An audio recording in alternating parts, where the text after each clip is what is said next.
I've got too many comics, so let's look at 10 in 10 minutes.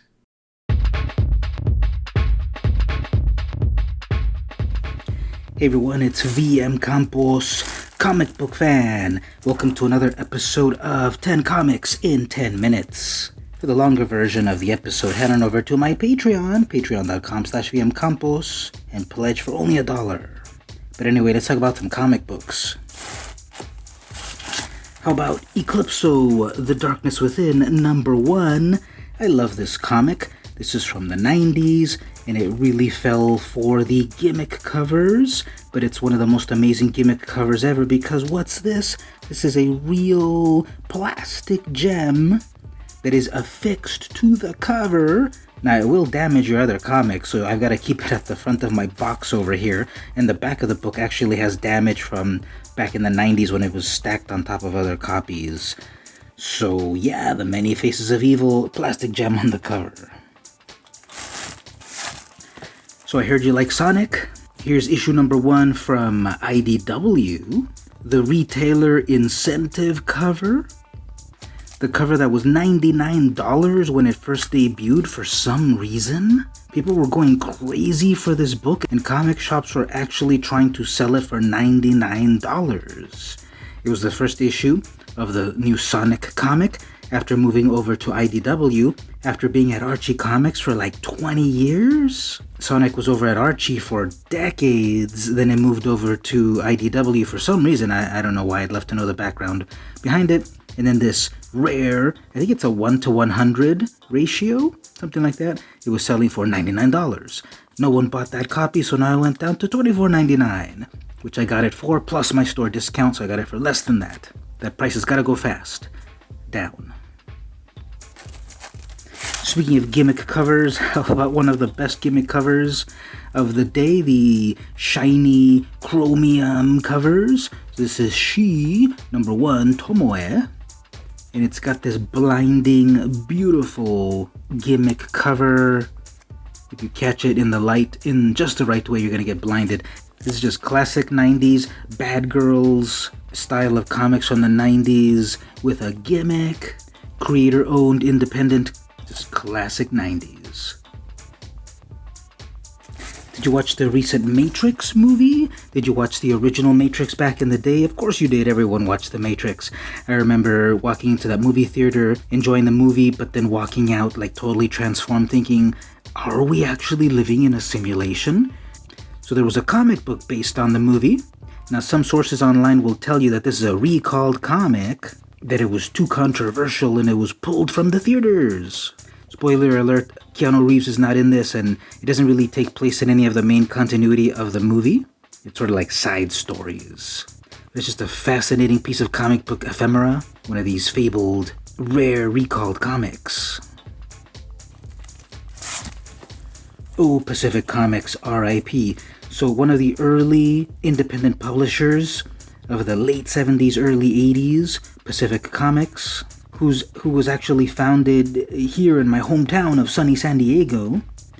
This is just a classic independent publisher with a focus on the direct edition. So $1.50, and this is at around 1983, $1.50 for a comic? Are you kidding me? At that time, Marvel Comics, DC Comics, they were like 60 cents, 65 cents. And this was $1.50, $2 in Canada, sorry Canadians. And also recommended for mature readers. And it's basically an anthology series, a sci-fi anthology series with many eye-catching aspects. Not just on the cover, but on in the interior.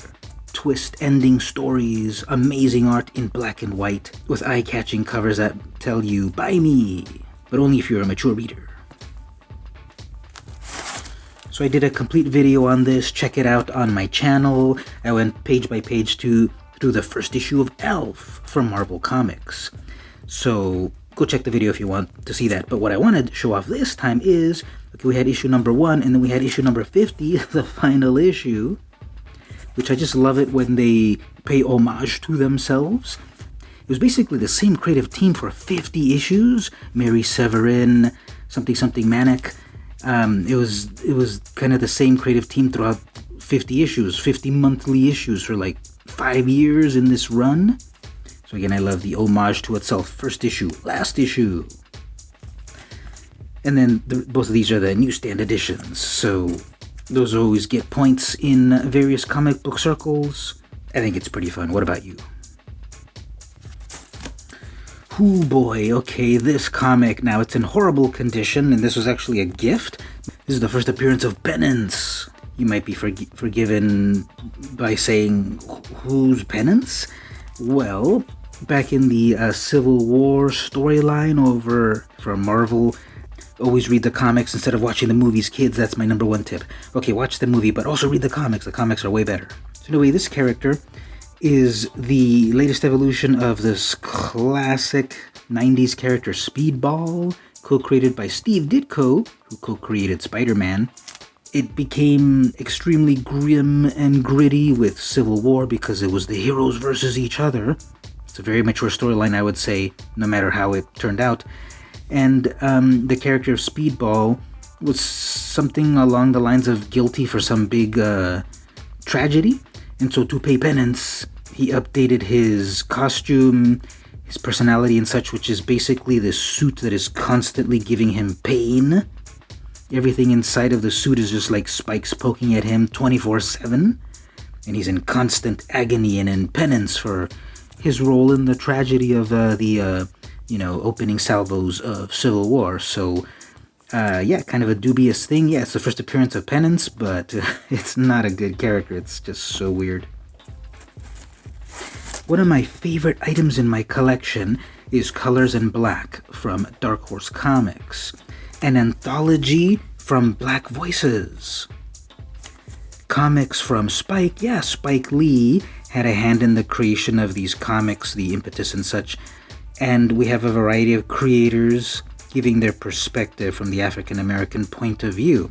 Now, what's fascinating about the book is this is sort of like the version 0, because this is actually what was published to the comic shops. This is sort of like a retailer preview, and the logo there is different. But when the series actually came out, the 4 issues there, the logo came out to that. And there's actually an editorial in here with the creator basically saying, yeah, comics take forever to create, and sometimes there's barriers to entry. And so it's sad that this comic came out just about 30 years ago, and still there's barriers to entry in the world of comics. Comics are for everyone. Comics should be for everyone, for creators and fans. Everyone has a story to tell, and the comic book medium is one of the best mediums to tell those stories. Do yourself a favor, be on the lookout for this series. It's a short and sweet 4 issues to get a perspective from vital creators.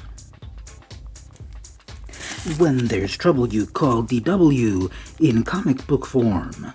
So here's an issue of Darkwing Duck, and I forget which volume this is. There's been a few Darkwing Duck volumes, of course, back in the 80s, and then in the new millennium.